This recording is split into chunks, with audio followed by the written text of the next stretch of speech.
live, and I'm gonna try to do this as frequent as possible because it's helping my watch time hours. So I can remonetize this channel. This is my main channel.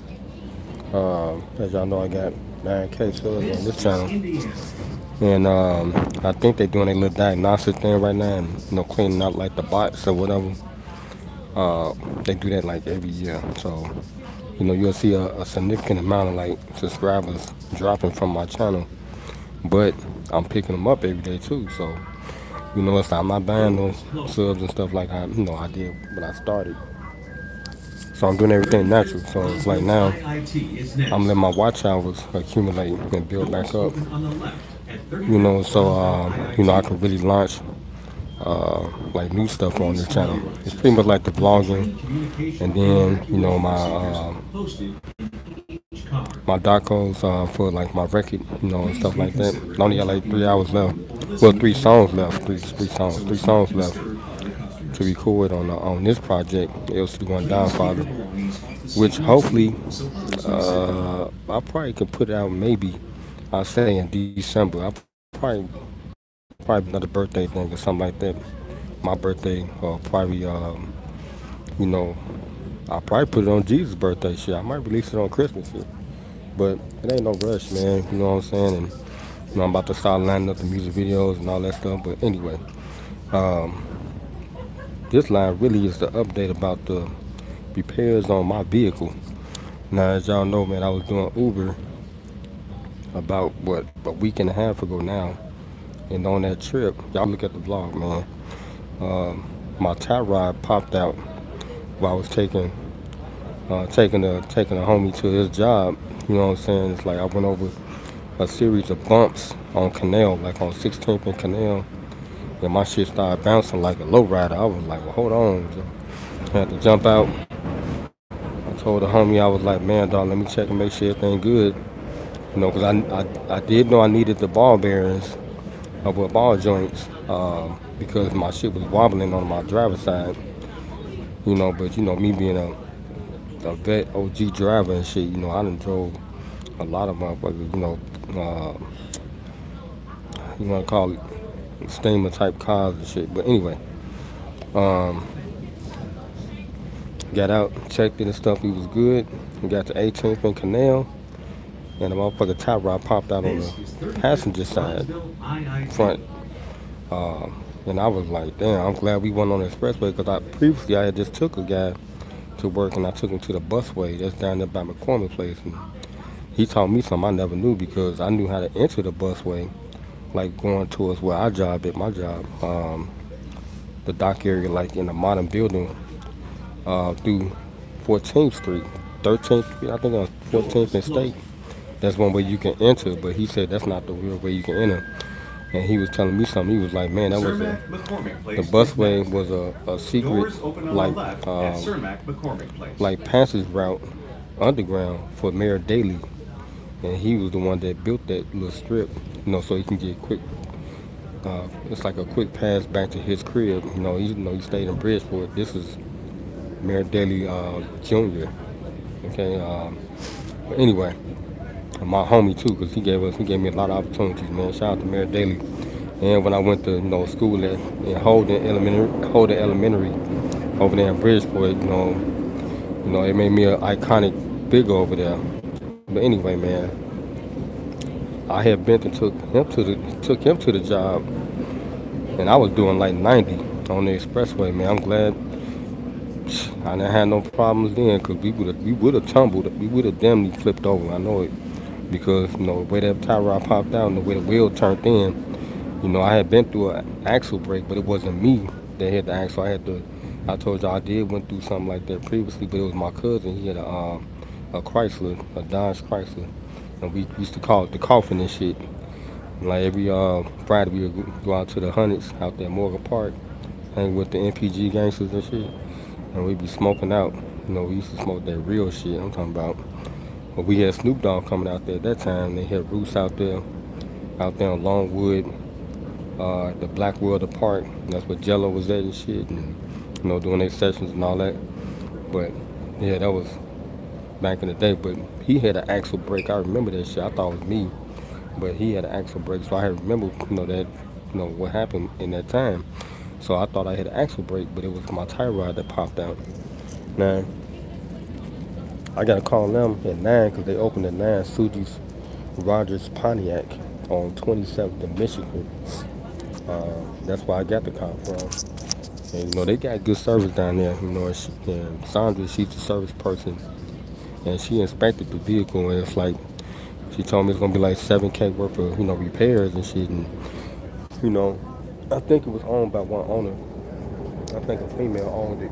And the only thing they did do to enhance the car, because I never had a rental car. I always owned my shit, man. And it's like somebody did put some 6x9s in her shit. That was it. I got 12s in my closet for my other car. I never rode a car without no sounds in it because it don't sound right. you know. And I know how to, really insulate your shit too. Like, your shit don't supposed to be rattling or nothing like that. I come from the old school. Your shit gotta be insulated. So the sound right. You know what I'm saying? Your trunk don't supposed to be vibrating and shit and none of that. Making rattling and all. If your shit sound like that, then your shit ain't insulated right. So you gotta redo it and stuff. But anyway, that's what CJ on 32. Shout out to CJ on 32's, the homie out there in Joliet, man. He come from the old school. I seen him in the old clip, and you down about 39th Street where Old Stateway was, where they had the real shit. Like, I can name y'all the buildings and shit, man, down there, 39th and 35th. I came from Murder Town down there, 39th Street. We still down there, Wentworth, South Park Farm down there. But anyway, she expected the car. She said it was like 7K worth of shit, and it's worth it, man. Because, like I said, when I calculated next year, what I'm gonna make with Uber, Lyft, and Uber Eats, I'm gonna make 100K. So I was making $100 with 200 to 250 every night after I started picking people up. And for the 2 months, I rode, I made I said about 7,000 in 2 months. Because I was doing that shit every day after work. I park my shit in my park garage. It's a quick shot, walk right across the street, and I get right to it. Once I figured everything out, start going to like the hot zones and shit, like Bridgeport. I didn't know that until I rode over there one day, because like I said, I went to school over there, and I didn't know there was one day like hot downtown, and then Lincoln Park. Shit's off the chain up there, man. That shit like Hollywood. And then going up there by Sheridan, it's always people outside. And the eateries stay open longer. So, when I was doing the Uber Eats, I learned, even Northwestern, I went to Northwestern at Evanston, it took me out there. And the kids on the campus, they be hungry and shit. So I remember them days when I was at Grambling. When shit started closing and they start ordering, so I know the spots. But next year, that's what I'm saying, day one, it's gonna really start me, like from the beginning, with the ride share, and I'm gonna make 100 grand. I'm gonna make me 100 grand. I stayed out there until I made about 200 every night, 3, 4, 5 o'clock. I did a 24-hour day a couple times. Went right to work. You know what I'm saying? On some real shit, like And then one day I did it on my off day and picked up my coworker and took her to work. This one of my former coworkers texted me. My homegirl Tiff. Shout out to homegirl Tiff. She watched the stream. But the 7K I'm gonna put in, I'm putting 2K in it right now just for this month. Getting the tie rods done. It's like a pit stop, man. Like NASCAR and shit. And it's like whoever car is durable and have the most energy, meaning gas, you gonna win the race. So I'm preparing this shit for next year. So January, my shit gonna be right, man. I'm talking about they're about to give me all brand new tires because my shit was out of line because of not this month, but I'm gonna put it back in there in December, and I'm gonna get the ball joints done because right now I'm getting the tires done, oil change. They doing like some other diagnostic test. She said I need to get that done, and next month I'm gonna get the ball joints done, the tires, because you gotta have all brand new tires. I got different tires on there. She said that's what made my shit pull out of line, so it's not lined up right. They're gonna do the calipers. I'm gonna do all that with my income taxes. They're gonna do the calipers. I may do the spark plugs when I take it back in December after I ride it for a little while. Because I was trying to rent through Uber, but now I just checked Lyft. Lyft, I can rent through Lyft for about 150, 150 a month. I mean 150 a week. But they got it. I gotta call them and talk to them though, cause I want to make sure I got the right understanding. Cause I would do that. Cause I was making 200 every night, so 150 is nothing. To pay that up front for that whole week. And just keep the like that's how you really get your knot. Like a lot of people don't understand that for this market, it's gonna always be somebody that needs service. Um, but it's unbelievable, man. The 2 months I did it, that's why I be trying to encourage my coaches that got cars. Man, y'all better start doing this shit, man. Start busting the move. They cut food steps off, motherfuckers. That's with EBT. Y'all gonna be hungry and shit. You understand? Like, man, if you got a car, y'all better start whipping the corners. Like, man, that shit, and just figure out your routes. Like, like the east side. I can't really fuck with the east side like that, 'cause them niggas be on some other shit and they get high and shit. Like I did Uber Eats, like 5 trips through there and they fucked up my chill level. Niggas get drunk and high and shit, order some shit and then fall asleep. Even the bras, you know what I'm saying? Like I had to put that shit like in the gate or something, 'cause and then they can put like a bad comment or they can report that you didn't deliver that shit. But some motherfucker, you up there snoozing and shit. Like I'm not gonna sit out there, especially in the hood. 2 o'clock in the morning trying to deliver some fucking food? Hell no. You know what I'm saying? So I just try to drop that shit off the best way I can. It's like they'll send you some, like messages, alerts. I'm out, man. Customers say you didn't deliver. I can say the niggas on the south side, they on some bullshit, man. They will fuck your shit up. Like, yo, I was at a diamond level and I had delivered to this one shorty. I wasn't gonna even come back this way. But he was so smart. He ordered from uh, I think I was way up on the northwest side. He ordered from a liquor store up there.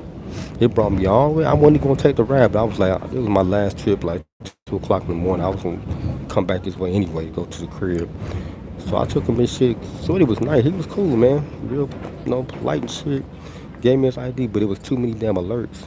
And that's what fucked my till up because it's about acceptance rate with, this Uber shit, Uber Eats or Uber or Lyft, period. And they get you to these T levels and shit. Man, they fucked my diamond. I was at a diamond. This was just Uber Eats. And then when I got activated to do the, pardon me coming out, park. When I got activated to do the pick up the people, that I had to start all over again. Like my acceptance rate, like they made me, because with Uber Eats, you had to have like I think 50% acceptance rate in order to, in order to move up. That was one of the criteria. In order to move up to another tier level, you had to have like 50%. And what time is it? I'm finna go to Target. You had to have like a 50%, move up to like a gold, and then the silver, platinum, and then a diamond. Now, when they activated me to pick up the passengers, which was Uber X, Uber X got added with everything else, and it's like as time progressed along, it's just like it's playing a video game, man. I started unlocking shit. Like I was able to unlock the alcohol shit, where I can add the alcohol to the ride. If somebody wanted some alcohol, I could, pick up the alcohol for them and do the sobriety check. That shit was cool. I had a few like instances, weird situations and shit. That shit funny as hell. I'm motherfuckers be drunk and shit. And then I had one instance where I went to the hotel. I don't want to tell y'all about that. That was something else, boy. I'm talking about that near stripper, man. I was like, that was unbelievable. But anyway, I ain't do nothing, but you know what I'm saying? Yeah, that was an interesting uh, that night. Dropping off some liquor at a hotel. But yeah, that's like you got to get to the tip levels, and I had got to the, I had got to the platinum, the highest one, a diamond with Uber. But when when Uber activated me to pick up people, I had to start all back over again. I was gonna call their ass about that shit, because that's why it's probably my rating for like me as a driver, I guess, is not 5.0 because they started me over again. I'm gonna call their ass too because I listened to this older guy on YouTube and he was saying that, he said if I had a problem, I'll call Uber or something like that. And, but I don't think it's, I gotta find a number to try to call them or probably go to their hub down there on North Avenue. But I ain't got my whip right now, so I can't do that. And talk to them because I don't think that's fair, man. Because I was at a diamond level with Uber Eats. I matched all the criteria, and then I had to start all over again. And then they made the acceptance rate even higher, 75%, acceptance rate. I mean, I gotta take all type of, I can do Uber Eats, but I'm doing everything now because I'm activated to pick up people and shit. Along with carry packages and stuff like that, because I was a carrier too. So yeah, interesting situation, man. But it is what it is, and it's like I looked at Lyft and I may just let it ride, man. You know what I'm saying? Just enjoy this little time on the CTA and shit, man. Do the same thing like how I did before I wasn't whipping for a period of time. I actually enjoyed it, you know, because I figured out the transportation and shit. You know what I'm saying? Here, in Chicago, it's rough. You just gotta get out here early. To catch they rails and shit, the buses and shit. Because after a certain time, shit starts slowing up. Buses start slowing up, trains and shit. That's why you got early bird get the worm and shit. That's why I'm out here early. I'm getting back to my routine. When my car was in the shop the previous couple times, and when I didn't have no car back in there, I was never late, ever. Always on time and shit, man, because I get up early. You know what I'm saying? That's it. Get up early, and that's it. You'll be successful. I used to do the same thing in high school, same thing I'm doing now. I get up early enough, get to the damn school. I was a basketball star, so they would let me in the gym. Get up in there, I shoot, work out for about an hour on some Kobe Bryant shit, same shit. This is before practice. If we had practice that day or a game, I get in there and shoot around. Cause I was a three-point shooter, all-star three-point shooter. That's how I became an all-star. Shit, I put that extra time in, and I got up early like Kobe was doing. I was doing the same shit. We was same. That's my peer, rest in heaven, and Kobe. We was Jordanaires and shit. Got up earlier, and just started hustling, grinding. You know what I'm saying? Put that work in, Joe. You know what I'm saying? Like, same thing when I was at the crib. I would stay out there all night. My father was driving the CTA bus. And it's like, I would be outside until he came in the crib. And I was in Inglewood, badass neighborhood. And my father used to come in and call me in the crib, or my stepmother. You know what I'm saying? Because they know it's bad around there shooting and shit. And make sure I was in the crib. And I'll be out there still shooting, dark, flaming on a damn crate or whatever. However I gotta get my damn, work in. One no, how they call it? It wasn't no, I forget the word I'm about to say to y'all. Matter of fact, I gotta come over here later. I forget. I gotta wait because I gotta call them and make this payment and shit before I can do anything else. Yeah, matter of fact, I still can come on. I can get my little shit right now. I just don't want it to be no fucking problem because the bank is tripping up lately with me. So like I said, I like to be early, get my shit, I'm out the way. You know what I'm saying? And I ain't gotta worry about nothing else. You know what I'm saying? But I gotta wait till 9 o'clock for the dealership to open. Matter of fact, I'm gonna wait because I know they've been on some fugazi shit with me. You know what I'm saying? My bank and shit. And I want to make sure my payment go through for my ride. All right, but yeah, like I said, you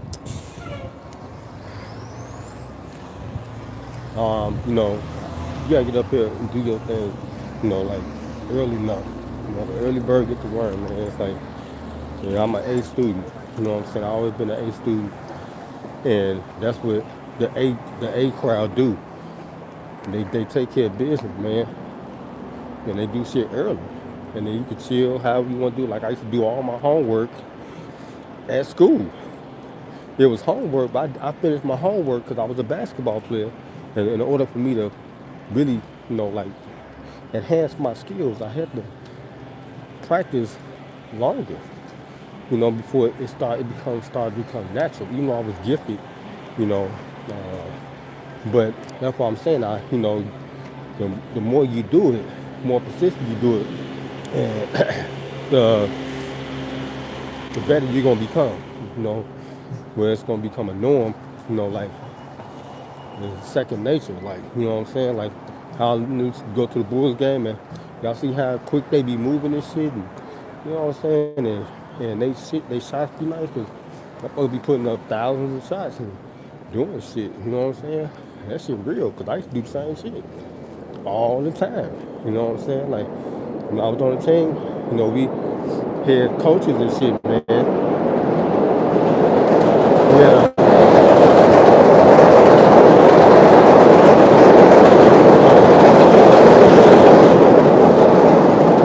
we had a shooting coach, we had a coach for defense and all that shit, and then we had the head coach, that did everything.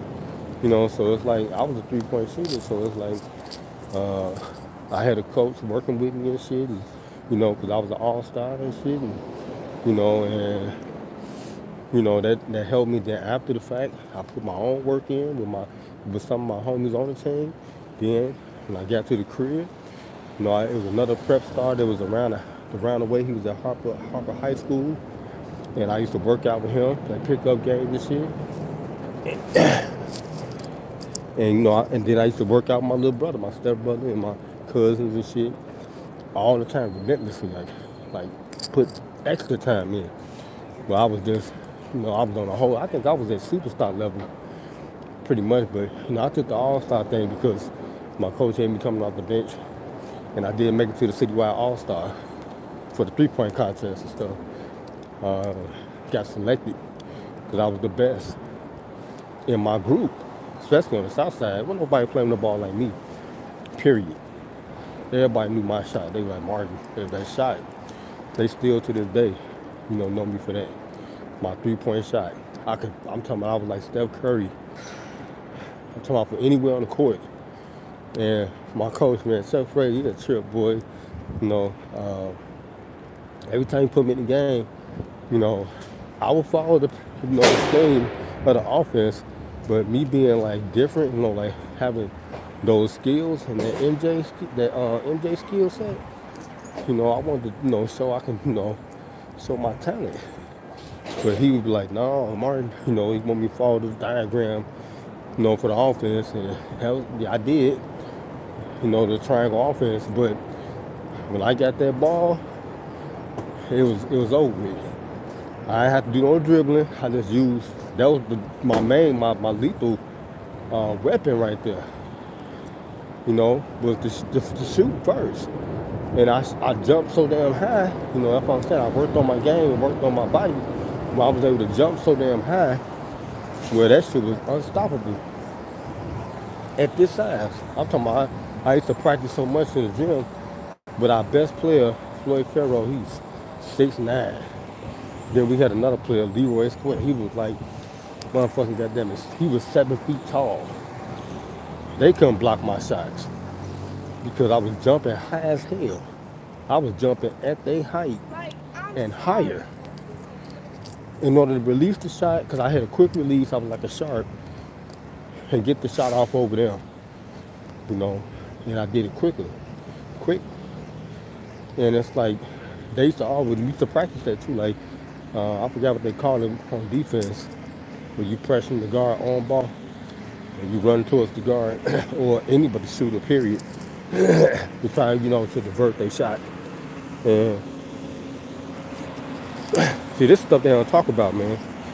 Like, they do talk about it, but I'm just talking about, like, from a player's perspective on, like real instances and stuff like that. So it's like me and Floyd, we used to play together all the time. Like, I never played them one-on-one, but, they used to have us like in drills. Our coach, they kept me like in a pick and roll. We did a pick and roll type of drill thing, where it was that option thing. And I really wasn't no point guard like that, so I didn't know how to facilitate the ball like that. You know, I just I'm shoot guard, so that's I wasn't trained to be no point guard. You know what I'm saying? It's like my job is to shoot the damn ball. Period. Whatever size you is, at that position. It had been point guards that been undersized. And most point guards start off at 6'2", 6'3". I was undersized, but I mean, I was good at the position. So, and I was a great shooter. So that was the one thing I had the issue with Frazier, Chuck Frazier. I was my height, but he didn't think I was, gonna be good or be successful, because the guards they was bigger. But he seen in practice. He seen what I used to do to my own squad in practice. I used to dominate their ass at this size and could dunk and all that. They couldn't stop me. They couldn't stop my shot. It was unstoppable, man. Like, but he just didn't see it that way, you know. And as a result, by him not put me in the lineup like that, because I should have been a starter. What's up, Flores? Oh, you too, Joe.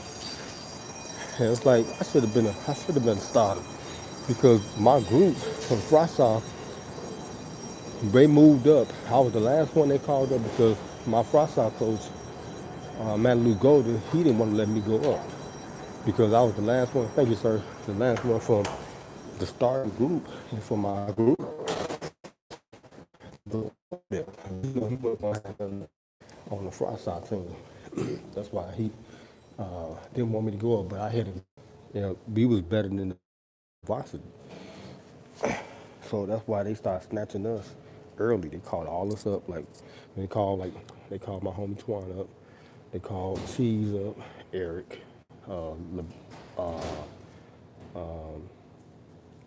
Qua, which we call his name LeBron, and stuff like that from Wentworth, Murder Town Gangster. They called him up, and I was the starter. I was the last one that they didn't call up because my coach wanted to keep me down there, on the front side for a little while longer, a couple more games, but just to help the new guys, the freshmen. You know what I'm saying? We had some good friends. We had Rob, then Leroy. He grew to be like 7'1". We had a couple other players on the team like Glenn. They actually called Glenn up too. He was a freshman. They called him up. Curtis. They called him up too when he became a sophomore on our varsity team and let him start because he was gifted, man. He was a point guard. The dude was unbelievable, man, like Magic Johnson. But he was undersized. I think that's my coach Frazier. He just had a problem with players that were undersized for the positions that they naturally were gifted in. Like my friend Curtis, he was a point guard, but he was like 5'8". The dude was unbelievable. I'm talking about you watched him play like he still plays like that to this day. He was man like magic, man. Boy had unbelievable court awareness. Like he could find you everywhere on the court. He knew where you was at, and he started learning his personnel.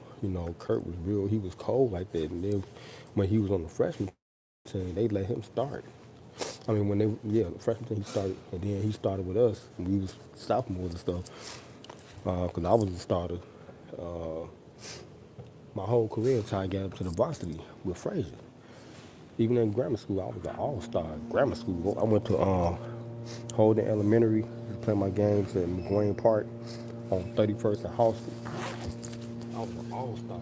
All-star. I was a legend in that neighborhood in Bridgeport. To this day, I'm still like Jordan over there, with the shit I was doing. I mean, I used to have I used to have high school coaches coming to a grammar school game. We used to play out, like I said, at McGuane Park. And I'm talking about the coaches from the other grammar schools used to come up to me. And they was trying to bait me to come to their grammar school. And I was in grammar school. I'm talking about, but I was over there playing on that side of town. You got the schools like Bogan High School and what's another one of the schools, that wasn't a part of our division, but they still had like their names was bigger and stuff, and depending on where they was at, Bogan. I forget some of the others, Kelly High School, schools like that, that was on the other side of town. you know. But I was so dominant. Even in grammar school, I was dunking in seventh grade. I was dunking the basketball at this size, and it's like I was just an unbelievable shooter. I was an all-star, made it to the all-star game and stuff, and they called my name on the PA and stuff over there. And, I showed up at the all-star game. I don't think I played. I think I just went there, but I didn't play.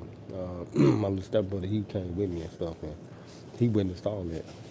I was a legend over there in Bridgeport, holding elementary. But that's why I don't know how I got on the subject. I was talking about my vehicle and stuff, um, but yeah, I think that was the issue with Chuck Frazier. He didn't let people that was gifted at their natural position, whatever size they was, like even Chuck Barkley when he got to the league, he was really a small forward. Not even that. He was like 6'4". He was really a point, like a point guard, shooting guard. But his body was so big, but he was able to play that big position. Even though when I first started, my coach put me at a power forward, my freshman coach, because I can jump and I can rebound, I can block out and stuff. And at my side, everybody else started growing to like 6 feet, and he kept me at a power forward because I can jump and I was aggressive at that position. So I was good at it, and that's how Golden was able. He was better. I think if he was the coach of the varsity, we would have won the city championship probably like 2 or 3 times in a row.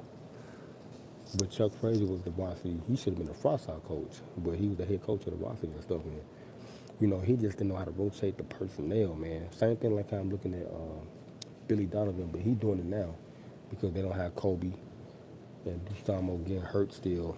And I told them they should have traded Kobe White.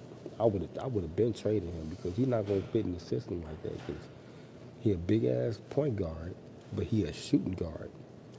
He's 6'6". He's Michael Jordan. Shit.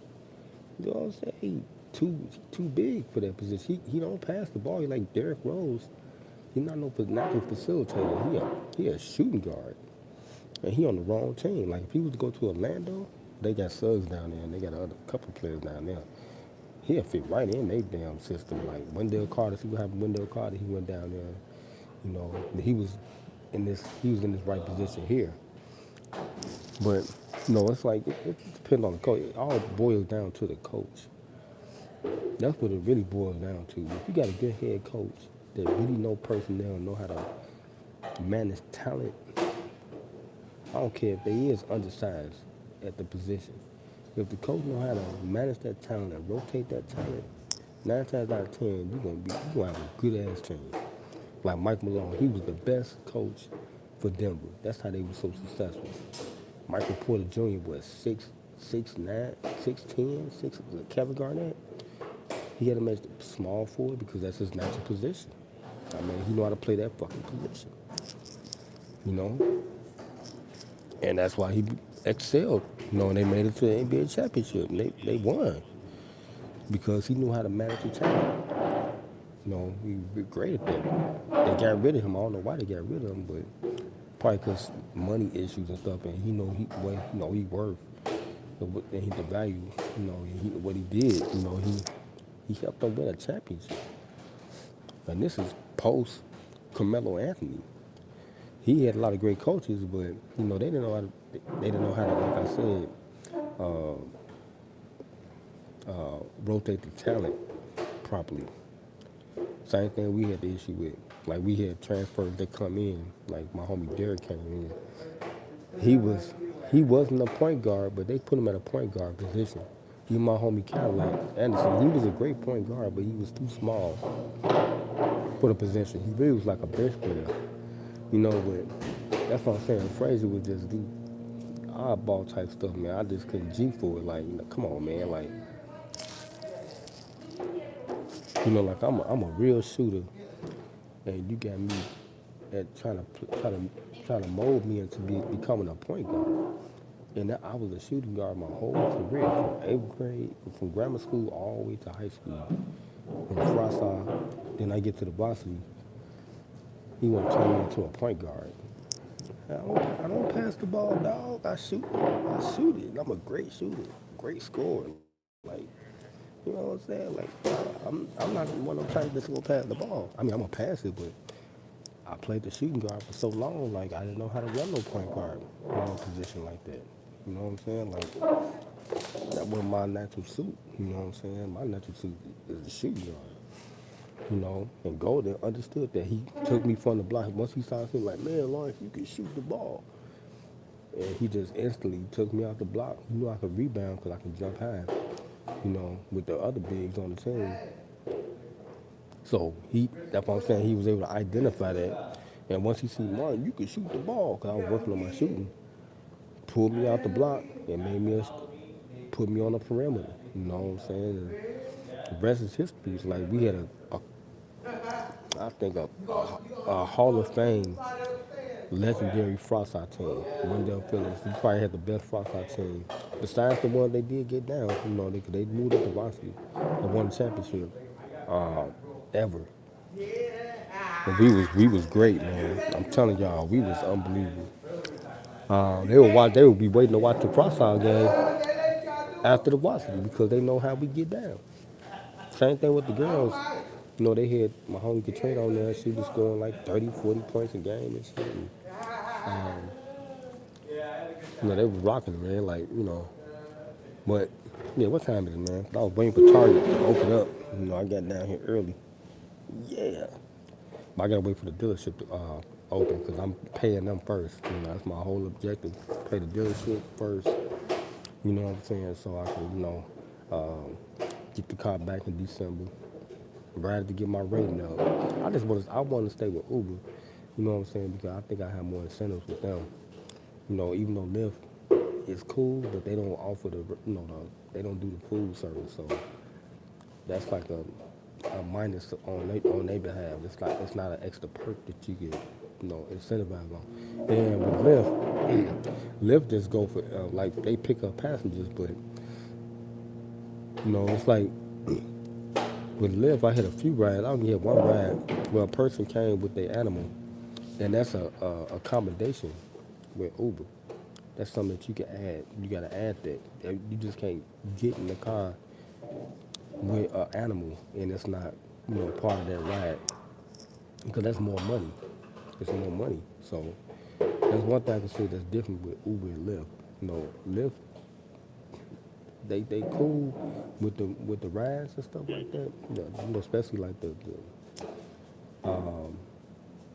the actual fares, they're higher, but they don't have no type of other incentives that you can take advantage of. Like, they got Uber got comfort, they got the carrier thing. You can pick up, drop off packages. They got Uber Eats. Then you can add the pets, alcohol. You know what I'm saying? Then you can do the pizza delivery shit, and they got a lot of stuff. They got more stuff than that. Uber is kind of dope, and then of course you can go and shop for people. Then you can, go to Home Depot and all that type. It's a lot of different perks with them. That's why they the biggest company. I gotta step out the way. But yep. But it's like, man, it's like that was this stream was about. Really, was about the repairs on my car. I got off into some other stuff. I don't know. I got off into some other stuff. Talking about rash. Talking about NBA basketball. Yeah. But I think I get that subject. I was talking about how a person get up early enough they'd be successful, and that's what I did. That's how I became an all-star fast because I would get up early.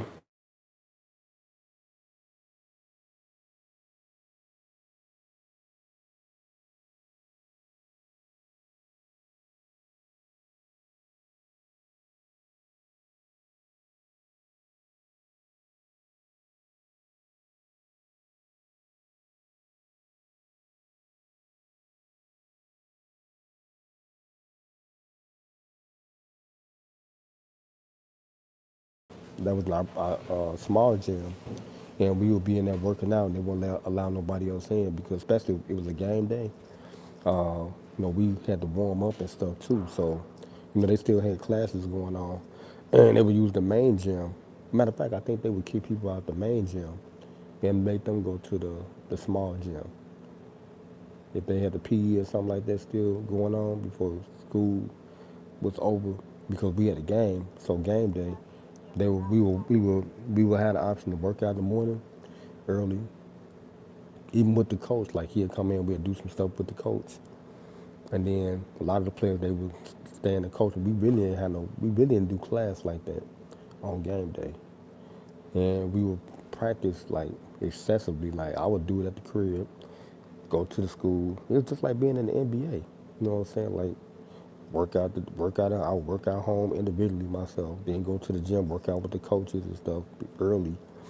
Then we'll come back, like throughout the day. If you ain't got nothing on your schedule, you can work on your game or whatever. If the coaches are available or work with one of the coaches, and then after the fact, that's when we warming up. We have enough time, like at least 2 hours before the game, do all this stretching and all that other shit and warm up. It was real, man. We was in the union. It's like high school. That's why I said high school really starts your career. A lot of people don't understand that. Like with this 2K, that shit is accurate. That it's on point. Like everything has evolved now. It's a total different time now. And it's like shout out to Tristan Jazz on here because he's showing like the real lifestyle. Even when you make it in college, they're not showing high school because some high schools are like preps like to college. The bigger schools like the Nutria high schools and all them type of high schools, like they have like structure like for college. Then from college, those teams that are structured like for NBA, you go, it's like they got everything. So they got trainers and stuff, and got the real facilities that the players work out in. It's real, man. Like, and it's like it's a real business. And our gyms were small. Now Phillips is a little bit more immaculate now because they got a gym now, a personal gym. So we don't have to even work out with, well, they don't have to work out with the regular, like or even play with the regular students. You playing with you going to the gym because they got their own gym where it's accessible 24 hours for the player. You know what I'm saying? To work on his game or whatever. It's like I didn't know they built it until I rolled down there a couple of times and I was like, damn, they got a new gym. And I would see my homies and stuff on, like on Facebook and stuff, and I'll comment and stuff. And I was like, damn, Philip got a whole new gymnasium aside from where they gonna practice at. Sometimes they do the practice with the PE. They still got that gym for the students. They got two gyms in the school. Then they got the actual gymnasium for the games. And I did not know that. And I was like, damn, Philip moving up, like up echelon, like in the city. Like Simeon and, you know, what's the other school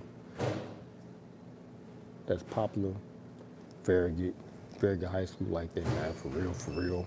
Because Ronnie Fields and Kevin Garnett, Ronnie, I think, he not the head coach over there, Ronnie Fields, but he's a big, intricate part in the success over there, Farragut. Same thing like how Floyd and them came back, Big Cheese and them came back to Phillips, and it helped our squad win. I just drink my chocolate milk. I'm back on that. Anyway, man, I'm finna get dressed, man. Wait till the dealership opens so I can call now. Make sure I like, share, comment, subscribe, man. Without putting that live. And yeah, I'm gonna give y'all another update on the vehicle, man, and you know what I'm saying, and where we at with it. All right, you know what I'm saying. So it's like I'm patient, man. So I'm gonna do this every day. You know what I'm saying? Jump on a lot to help my watch time and stuff like that. Because I am getting up there. You know what I'm saying? And it's gonna help. Thank you. Oh, indeed, man. It's gonna it's gonna help. Like with my watch time, be going live like this consistently, like every day. Because now I ain't got the car. And it's like this is perfect. But I can work on everything else that I was working on, even my record, and I can produce more too now. Thirsty now that I'm not riding like that, because I had to learn Uber. I'm serious about that, man, because that's a great opportunity, man. That's a what, $200 billion company corporation? Uber? Come on, man. They worth $200 billion, and they let me in there. I work for Uber too. You feel me? It's like, man, but they let the wrong person get up in there because I'm a hustler, man. And them 2 months I did it before I put my car in the shop because that's how serious I am about it. It's like NASCAR to me. I'm not playing. I'm gonna get 100 grand next year, easy, because I know how I am. And what I have already done. And it's like the NBA. It's like they record your stats like that. So it's real, man. Like it, I can't explain the experience unless you try it, but it's real. And it's just like, it's playing in the league. It's real like that. They record your stats, and so far in my career, my rideshare career, I got about 870 trips. So 870 trips in 2 months. I'm talking about I was doing everything, you know, and I can consider myself a rookie of the year, you know, and I only did it for 2 months. You know what I'm saying? It's like I'm on injured reserve right now. So you can imagine what in a year's time, me doing ride share from day one, I'm gonna have about 50,000 trips. No bullshit. That's why I'm saying you gotta make sure your car gotta be durable. That's why I'm putting this 7 grand in there. It's worth it. Cause I know what I'm gonna make. I'm about to make $100,000. Easy. It's whoever gonna be doing this. That's it. That's it with ride share. It's just like NASCAR. It's a pit stop. You know, whoever got the most energy, the most gas, and then if your car is accessible, you won. You know what I'm saying?